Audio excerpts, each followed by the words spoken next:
sad inside and hopeless. These Hollywood hoes never notice. Can't get back up. God, I miss ya. Can't get back up. God, I miss ya.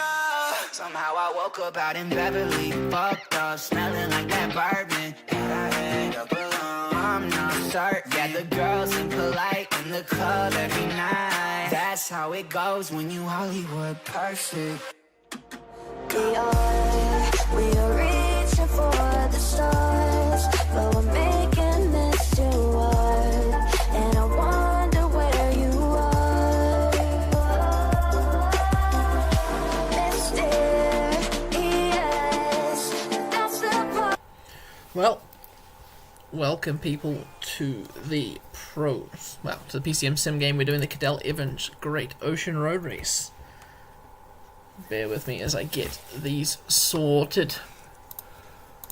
Well, it's all classics, Cadel Ocean Road Race, and I'm pretty sure it's a 2023 route.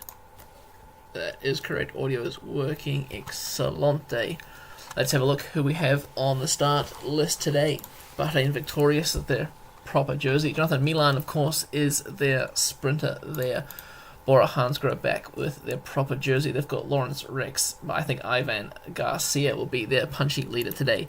Credit Agricole, of course, jersey from the past. Mad Pedersen leading them with Danny Van Poppel, secondary leader. Dimension Data looking great as always. The African team bringing more African riders to the World Tour. Biniam Gurumai, great leader for them. Groupama FDJ led by Dylan Groenewegen. Notable mentions, of course, Logan Curry, the Kiwi. Tim Miller for Team HTC. They don't bring too much of a lead-out train. Few punches. Case Bowl there, of course.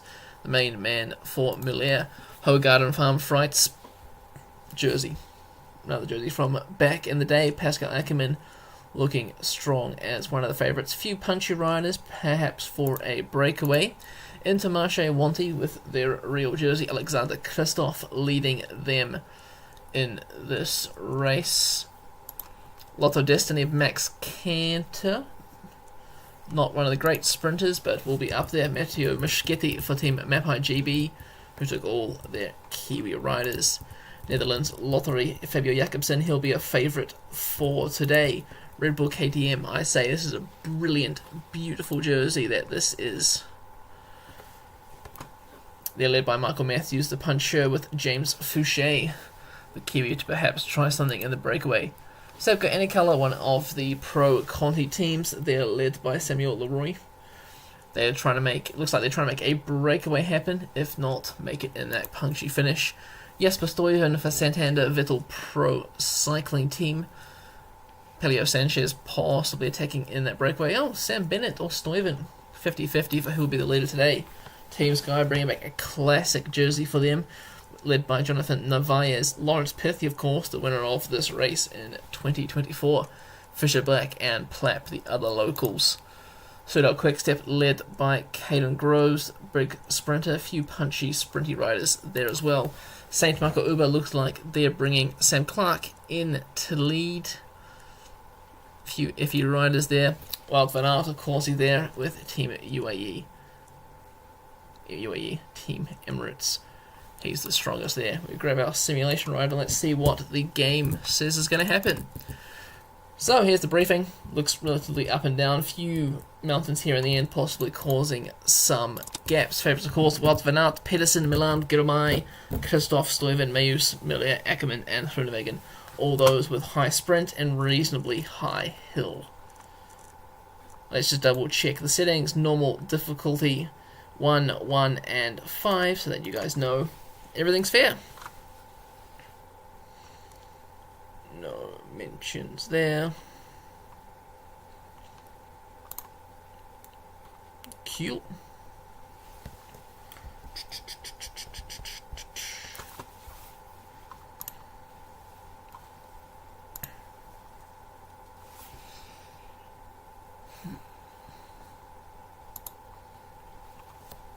Who do I think is going to win this race? Who knows? Let's have a look. who won in real life. So of course, Lawrence Pithy won in the 2024 edition. 2023 was won by Mayhofer, won the 2023 edition. Second with Hugo Page, Simon Clark, Michael Matthews, then Corbin Strong, Caleb Ewan, Dion Smith. Of those, Simon Clark, Matthews, Strong is here. I think I've seen Ewan here in this list. Dion Smith is here. Haven't seen Mark Hirsch, Bennett, or Sean Quinn. Let's get into this race now that it has loaded. Before my computer crashes, please don't crash. Hey, look at that, we have buildings. Managed to turn the graphics up a reasonable amount. Look at those beautiful jerseys on the start line. Oh, look at that, our Simulation Cyanide Rider straight to 0 on the start line. Those Mapai jerseys, that Credit Agricole jersey, that is a blast from the past. Look at that Team Sky jersey also. I think the jerseys this season are all on point. Even Sepgal Anicolor got a quite good one. The Australian champion Lucas Plapp there for Team Sky. A few riders trying to start a breakaway off quite early. It is Patrick Bevan of Team Mapai GB. Bevan, of course, been pretty shitty in real life these last few seasons. DNF'd quite a significant number of races. They're joined by Jules Vandenberg, Logan Curry, and Noah Hobbs. A few more trying to join them. Oh shit, quite a few Mapai riders trying to get themselves in the break. But it looks like a few riders here are not happy with what's happening. So I won't go through all the riders as of yet. Looking at the start of the race, there's a few hills and it's kind of flattening out. Then we're getting to the finishing circuit where we climb. What little climb is this? Chalambra Crescent, we climb that hill 4 times. So perhaps a day for the breakaway or a puncher to launch a long range attack. Looks like things are slowing down slightly. I say that as I see the speed increase to 43 km an hour. Zampini trying to get in the break for Dimension Data. Red Car of Doom slightly blocking him. Meanwhile, there's 12 riders up the road. Van der Winkel of Sabco Anicolors just off the back of the breakaway. He's trying to make it up into this large horde, which is represented by quite a few teams. 3 riders from Lotto Destiny here. 2 from Mapai. Sexton is in the front now, and Bevan. 3 Kiwis in the front bunch. No Aussies. Possibly missing out in their home race there. Looks like there's not really too much of people working together. It mostly looks like Mapai and Lotto Destiny doing the work, which makes sense when they got most of the riders in the break. Credit Agricole, Dimension Data, trying to keep them at bay. Maybe they're trying to get a man in the breakaway. Or perhaps Good Minds that said, nah mate, keep it together, keep it close, tire the other teams out. Let's have a look at how some of the team leaders are sitting. Where's Wout van Aert? He's up near the front. Looks like he's patrolling most of those attacks himself. Hasn't got too many domestics helping him out. Mads Pedersen's much the same. Nope, he's got Mika van Dijken there. As we see, the Sabco Anicolor rider has been caught by the peloton. It is now Bahrain victorious with Jonathan Milan right at the front of the pack, doing the chase, making Miller's at the front. All these leaders are trying to keep themselves safe and out of danger. Maybe there's someone in this bunch that we missed as a favourite. I don't see anyone here who's absolutely super strong.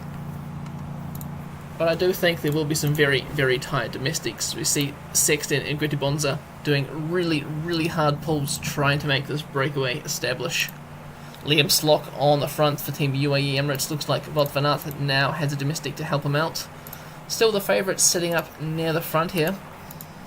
And it's still Bahrain victorious and HTC Columbia trying to reel in the breakaway as we've just started the race. Gap is 40 seconds, holding reasonably strongly. Left hand side of the road now, who is this? More domestics. Niels Eckhoff now for Team Credit Agricole. Sam Bennett's up near the front, and Bosenhagen. I think they're both reasonable leaders. Well, not Bosenhagen these days, but Sam Bennett, I reckon, co-leader of Santander. He's now trying to jump across, is he? Nope, Steimler's also there. What is happening? Not entirely sure. Looks like it's all going to come back together. Hopefully these riders in the breakaway are aware of it and are easing at pace. It looks like they are, and the catch has been made. Who's going to counter straight over the top? Will any of these riders try once again? maybe there'll be a stalemate for a while as riders try to recover. Teutenberg, he looks a little bit dead there. Vandal does also, two of the HTC's key domestics. That's Muller's domestics. Really a stalemate now at the front. There we go, there's an attack on the left hand side of the road. Some of those riders from the original breakaway, Van Bell, Cote, Hobbs and Labros, trying to get themselves away, but HTC once again do not want to break to establish. Very interesting turn of affairs for the race. You'd expect to see some kind of race happening there.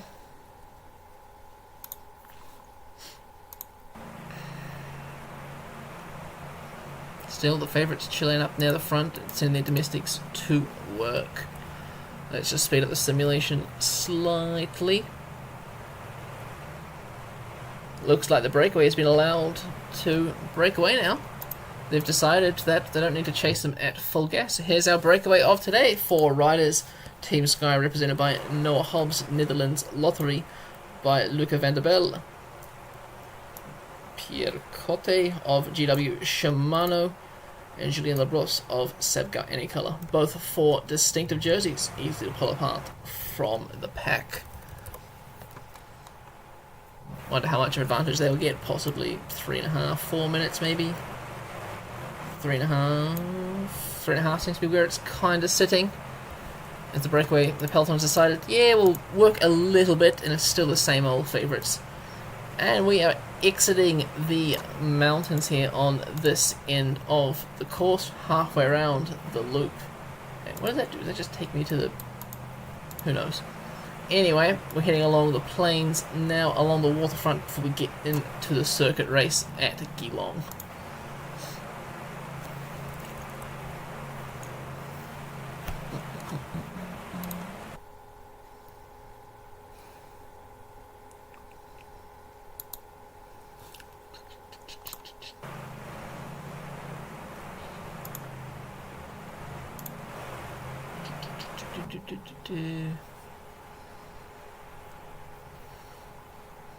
There's a boring bit in the middle. Still not as boring as the start of Milano San Remo. Heading up towards circuit now. Will we see an attack? Will we see a rider break away? Or will we just see a mass sprint after these hills? Pelio Sanchez now for Team Sedna. Trying something, is he? Is he trying an attack on the front, or is he just pacing really, really hard? Cannot quite tell. There's no wind, only 4 kilometers an hour, tail crosswind. Nothing major there. The breakaway is just up the road, and they are still working well together. About 48 kilometers an hour for the breakaway, and 52 for the peloton.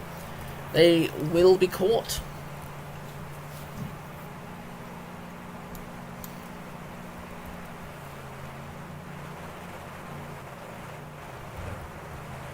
And we begin the circuit of Geelong, 2.3 kilometers before the first ascent of the Chambella Crescent. Look at all those motorhomes on the side of the road, all watching these cyclists struggle. Breakaways making their way to the climb. They're through the 10 kilometer to go banner. They'll do another few laps of the circuit, and geez, look how steep this is. 7%, 8%. 10%. These men are practically stopped on the side of the road. 14% for a reasonable distance.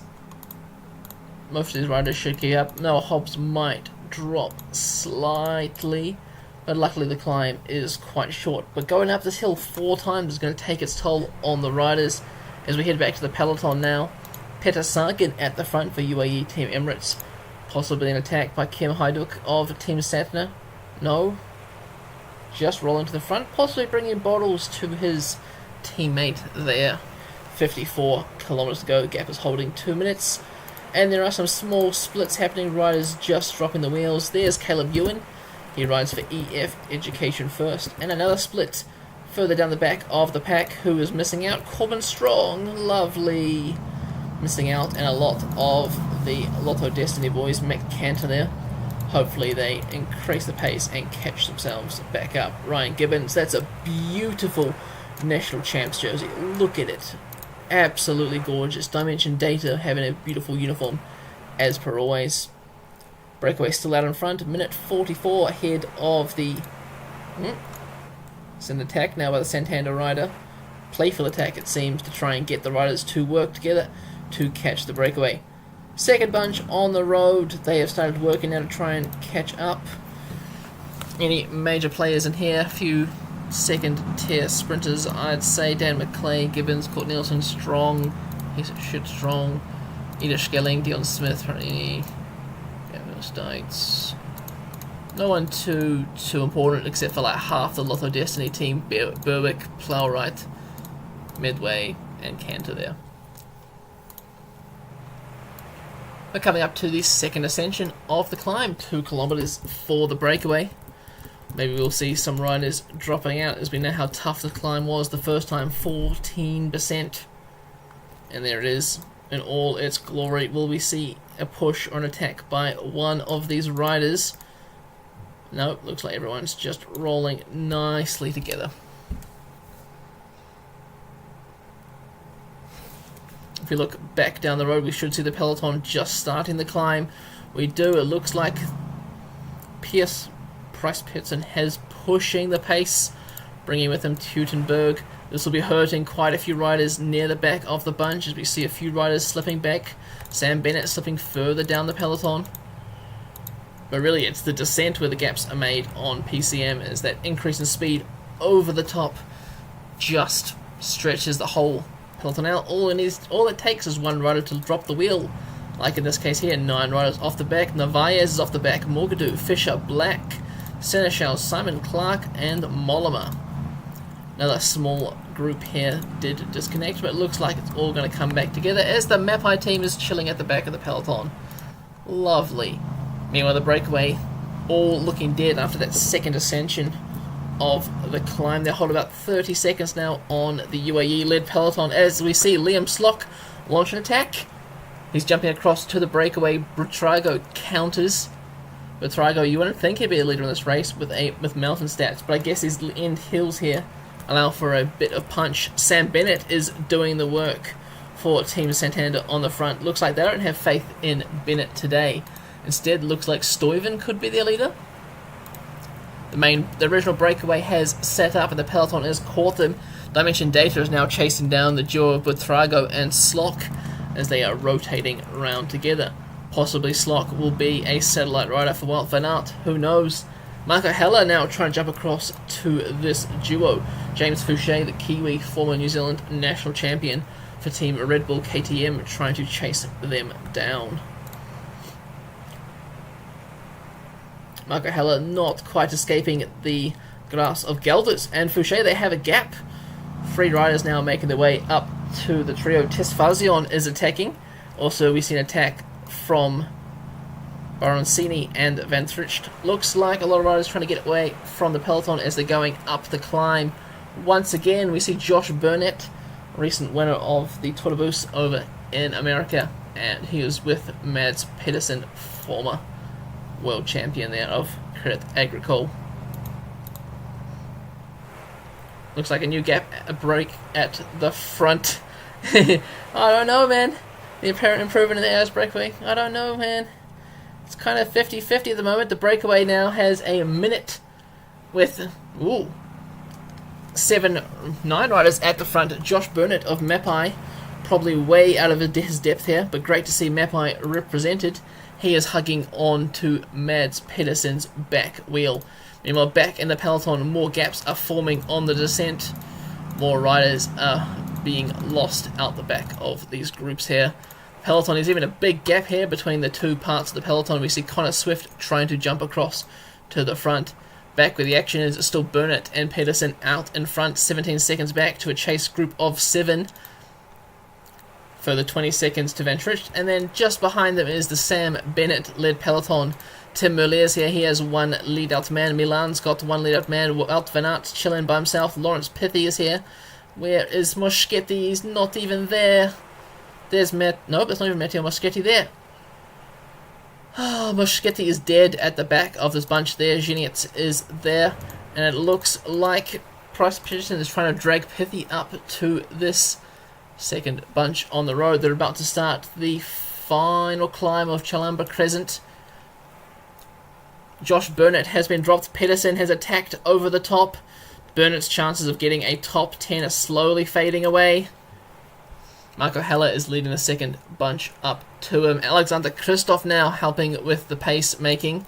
Few of these domestics, not many left. Sam Bennett now tries to jump across, but to no avail, only to allow a counter by HTC.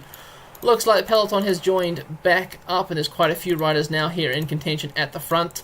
Josh Burnett has been caught by the chase group and will be soon caught by the peloton. Gelder's also fading. Still Mads Pedersen out in front, holding a 30-second lead on James Fouché. I'm rooting for Fouché now as my Mapai squad is dying. Come on, Josh Burnett, you can hold on.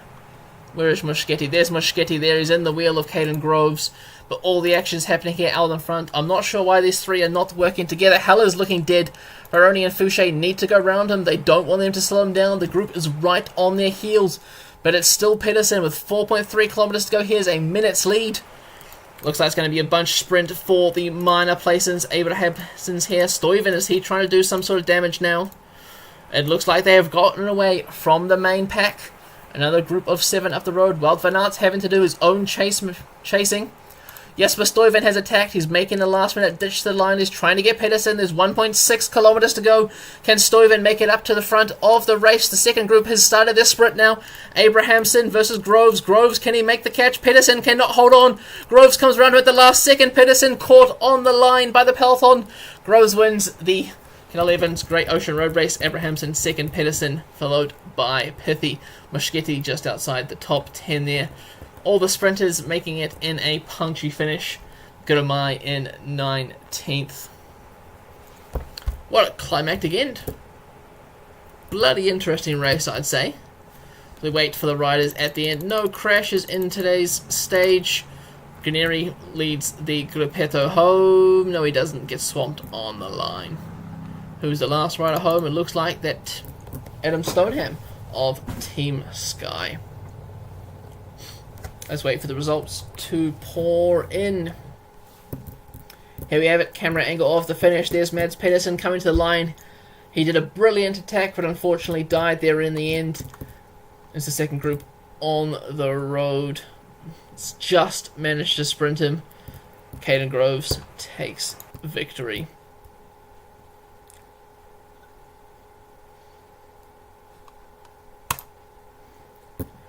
Caden Groves' victory, 16 seconds ahead of the peloton is what their bunch was. Abrahamson and Pedersen holding on for third. Pithy, former winner of the race in real life, in fourth. Hugo Page, Stuyven, Milan, Jakobsen. Christoph Ackermann, then Ackermann running out the top 10. Moschetti, Mayus, and Ewan not far behind. Let's get this screenshot sent to the results channel. And Sabica Anicolor not doing the greatest. I mean, didn't expect so much, I guess. Could have been a breakaway. Kinda was. But it wasn't the one that you were looking for. Great Ocean Road Race killing.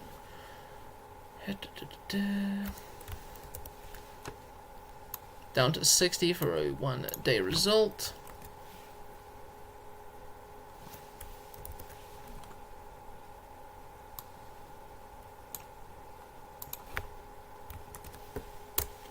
And that was the Cadel Evans Great Ocean Road Race. And you can join me for a second stream in about 5-10 minutes for the Trofeo Palma.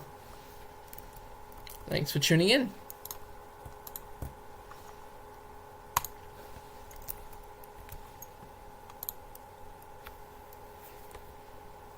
You always show 'cause you're too curious. Maybe you should take it slow, mysterious. That's the part you always show 'cause you're too curious. Maybe you should take it slow.